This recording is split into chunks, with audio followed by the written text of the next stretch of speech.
Anyway, as I was saying, you could be fooled for thinking that the Hate Crimes Act, which has just come into force today, is some kind of April Fool joke, but it's not.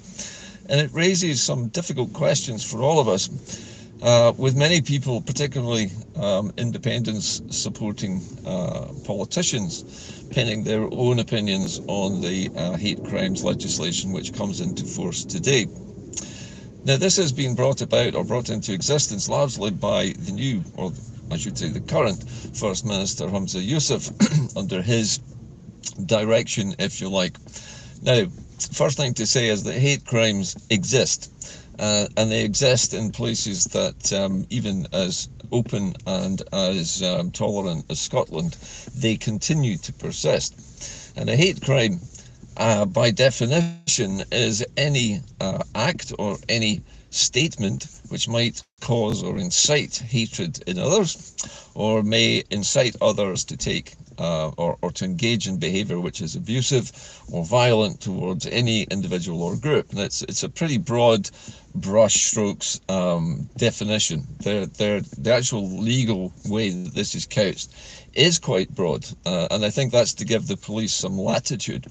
But a lot of us have been commenting, and many people have been expressing their fears that this will create a toxic atmosphere for freedom of speech here in Scotland, and that people like myself and other bloggers and writers across Scotland might end up engaging in self-censorship. In other words, deliberately changing what we say, what we broadcast, what we write, in order not to cause offence or not to put ourselves in a position where we might be persecuted by people who take offence to things that we say. Now, it's very easy to be offended by things people say, but freedom of speech traditionally was about being prepared to be offended. The whole idea of freedom of speech is that you should be able to say what you are thinking. And even if it does cause offence to some, those people are perfectly at liberty to challenge such views. And that is what freedom of speech is all about. It's not about what people say, it's about their right to be able to say it. And obviously, this law cannot stop us thinking things, and it will not stop people thinking certain things. And some of the things that people think are probably things that we are going to find objectionable or offensive. And that is just the nature of human beings. We're like that. We can't stop people thinking certain things.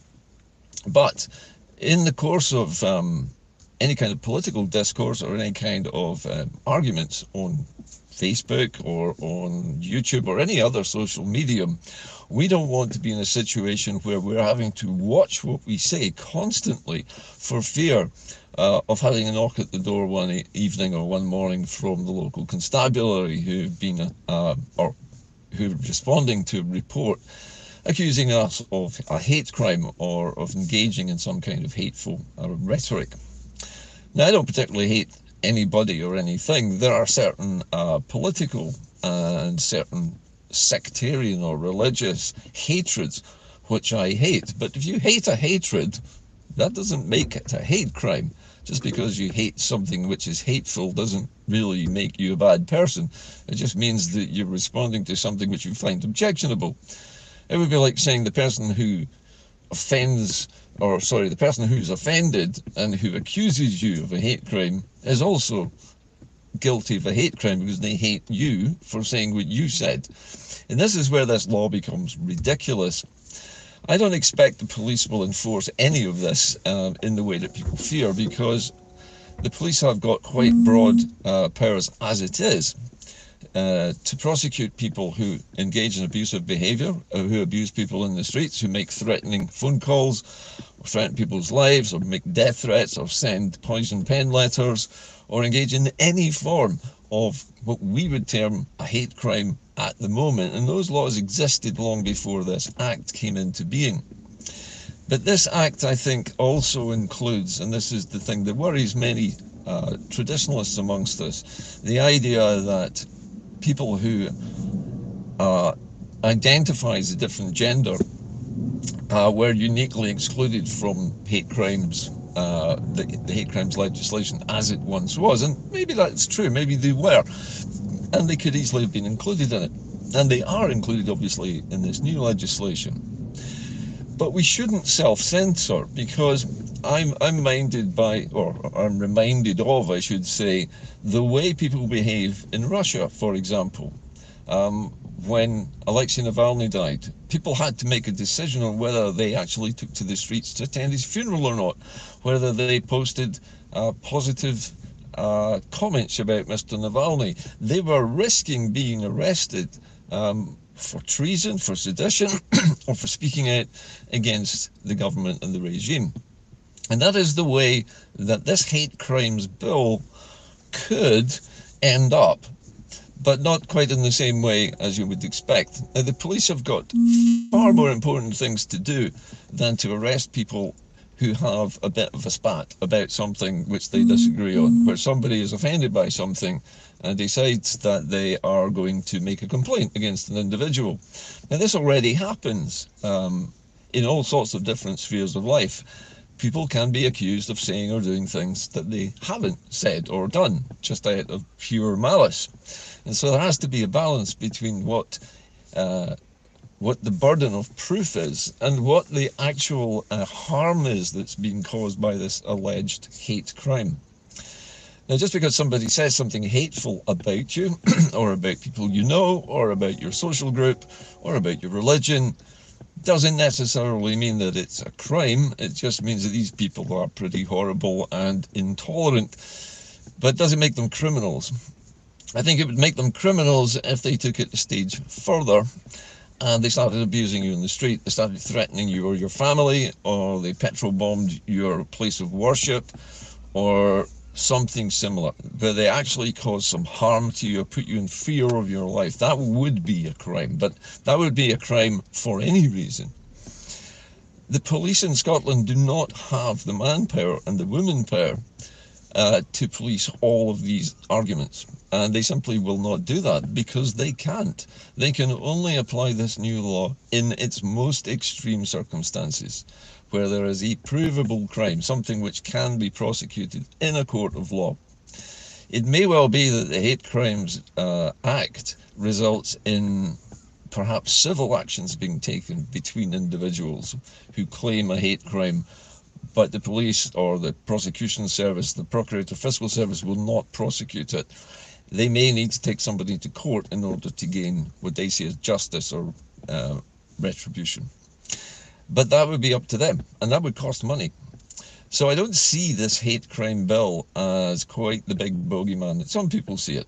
I know many people are concerned about the way children are taught about gender in schools, and the way that in some sections of society, a small minority of transgender people have got a very loud megaphone and are making the rules for what we teach children in school about gender and gender fluidity and the lack of definition that would now exist under this new regime, if you like. Some people have objected to children being taught that there's more than two genders, for example. The so-called sex-based system, where there are women and there are men, there are males and females, and the biology cannot be changed. Now, people accept that biology cannot be changed, but there will always be a small minority of people who definitely do not feel that they were born into the correct sex, the correct gender, and want to change. And that will still be possible. Even if this bill didn't exist, that would still be possible. The question is, how do we tell children about this? And do we want to tell them this, for example, in primary schools? Or do we want to wait until they are teenagers and have developed more understanding of relationships and of the politics, if you like, of sexual behaviour, how it works? I don't know, but what I do know is I don't think that the Hate Crimes Act is actually necessarily the way to do this. The Hate Crimes Act, I don't think, is going to have the big negative impact that people imagine it might. It will produce a lot of heat and light, like a lot of things where there's a lot of energy in the argument. It will produce a lot of heat and light. It may end up going the way some other Scottish Government legislation has gone in recent years, and simply be abolished, abandoned as unworkable, or forgotten about because it is unworkable. Maybe it will, maybe it won't. But certainly the one thing you don't want to do, and I'm never going to do it, is to censor what I think and say on this program or anywhere else. I will always say what I think, but I will try in the process not to offend people too much, because it's not my purpose to offend people. You can state your view without being offensive. That's not self-censorship. That is simply just arguing the case in a dispassionate way without singling people out or targeting them for abuse. I am well known for disliking sectarianism and for hating sectarianism, and I still hate sectarianism. People who engage in sectarianism often do so because of peer pressure, or because in the family setting this is what they have been brought up to believe. And that's a very difficult thing to bring an end to, because in order to bring an end to that kind of thinking, people need to be educated more in religious, not just religious belief, but actually about all religions and about all faiths and about the history of various factions of faith, so that they understand the context, and then perhaps they may stop engaging in sectarianism. But it's not going to be done with a law. You can't change people's minds by forcing them not to say things. That just makes them more annoyed, and they think it even more. So you can't stop people thinking what they want to think, and that is normal. That is entirely normal. That's a healthy society where people can think and feel what they want, and they can say what they wish. You draw the line when it becomes threatening or abusive, and that would have been normal before this bill, and it still is normal. So I don't think it's going to be the big deal that people are cracking it up to be. Now, another thing that occurred today was somebody posted on Facebook today I think you would have called it a sort of poll, and the poll was looking at how people felt about the party system in Scotland, and posed the question: should there be three options, if you like, political constitutional options in Scotland? One being for full independence, one being for remaining in the Union, and a third option of full devolution, maximum devolution. Should there be devolutionist parties? Now, thinking about this, it occurred to me that with the independence movement already split into various factions, it's only now just beginning to heal some of the divisions that have been driven into it by various pro-UK Union actors working within the Scottish Parliament, who've tried to drive wedges between people, who tried to wreck the careers and reputations of various independence leaders over the years, and also to divide their supporters, the supporters, for example, of Nicola Sturgeon from the supporters, for example, of Alex Salmond. And trying to bring these people back together is difficult enough without adding in a new factor of a devolution party.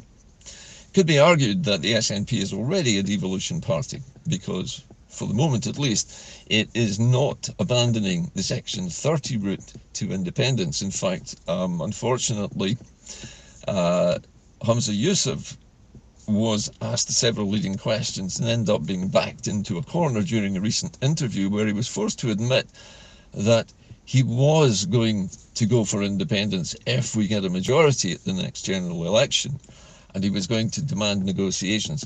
And then he was asked, would he demand a Section 30 order? And he was forced to say yes, he would. And that tells us several things. It tells us that the Section 30 route has not been abandoned, and that is still the aim.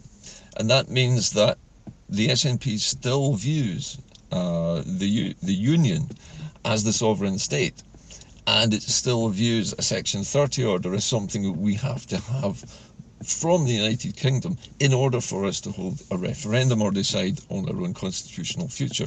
And many of us disagree with that. So I'm respectfully disagreeing. I'm not being offensive here, and this is not a hate crime against Mr. Yousaf, but I do differ from the SNP in my approach here, and a lot of other people do so as well. But the idea of having an independence party or parties A devolution party or parties and unionist parties seems to me a daft idea. The unionist vote, in Holyrood at least, is split into three parts: Labour, Conservative and Liberal Democrat.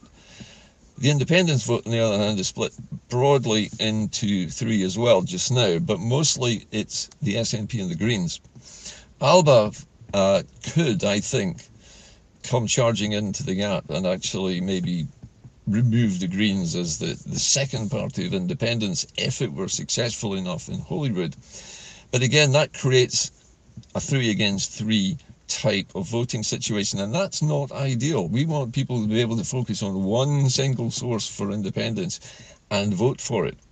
So if it's the case of a 3 against 3 competition in 2026, my view would be that the SNP's primary electoral strategy should be changed from SNP first and second to SNP in the first vote and any independence party in the second.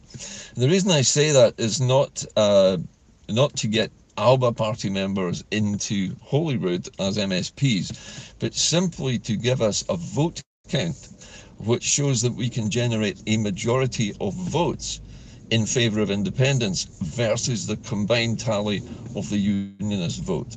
And I think we could do that in 2026. That's only 20 months away, but it would require the SNP to have a radical rethink, abandon the Section 30 route, change that to going for independence through the next Holyrood election and drawing up an electoral agreement with Alba and the Greens that guarantees that Alba and the Greens vote would be what the SNP would campaign for in the second vote, in the list seat vote.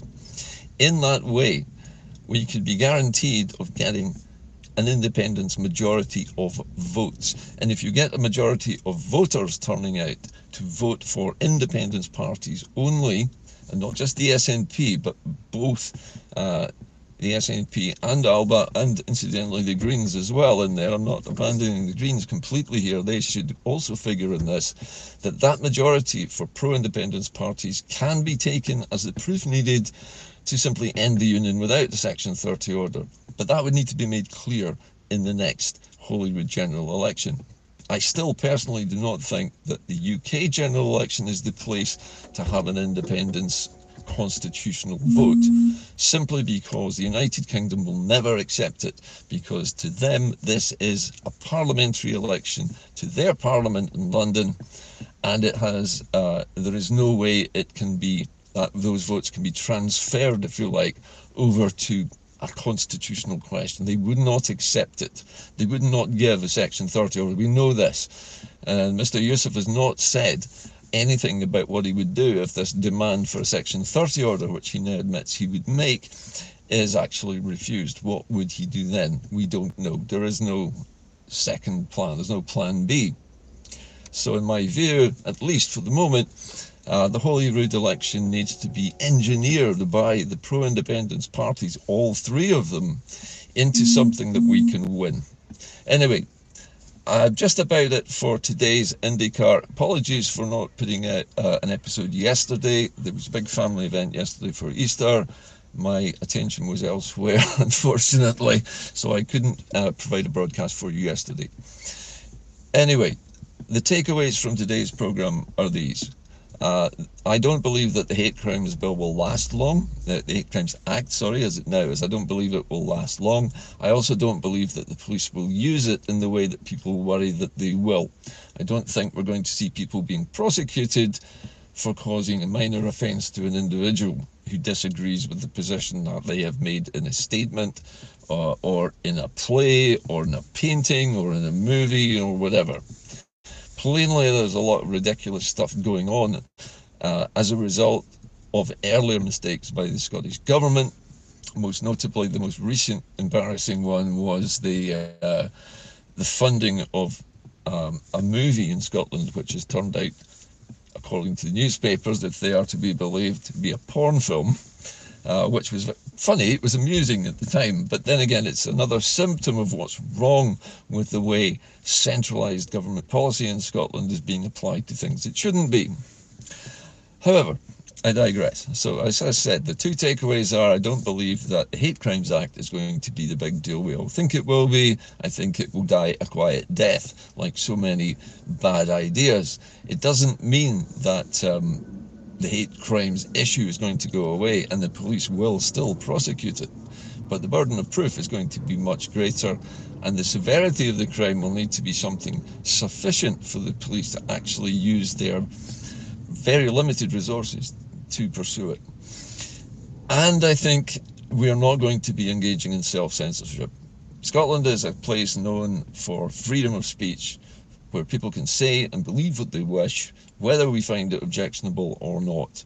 And I include everyone in that. I mean, there are many people on the internet who I vehemently disagree with, but I would always defend their right to have the ability to say these things, because we have to be able to rigorously examine all issues from all angles and take on board the thoughts of other people, even if we disagree with them, because otherwise we never move.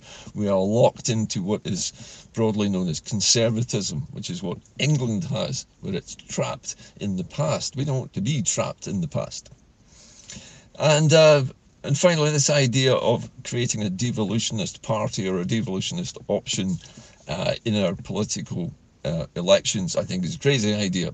It would split things even more than they already are. We already have a 3 against 3 adversarial situation as it is, which needs to be coalesced around a single purpose. And all 3 parties need to grow up there, stop bickering, stop the tribalism, and actually sit down and talk strategy for the 2026 election.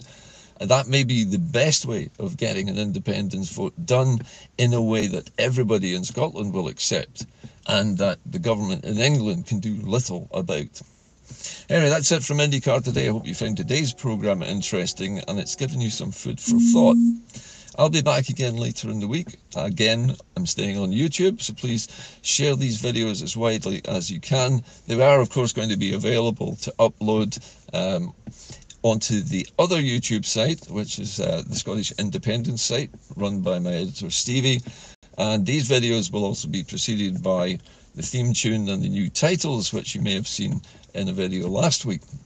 So I'll be here for the foreseeable future. I'm not going anywhere. I have reposted my donations link on Facebook and some other platforms. If you do still want to donate, please do, because it does help. I'm still making programs. It's just doing this on a different channel now. But I do find YouTube much better, and it's a much easier medium to work in. And that's it from IndeCar this April Fool's Day. I hope you have a pleasant day and that the spring proves to be better than the winter was. I'll see you soon. But remember, keep the faith, and bye for now.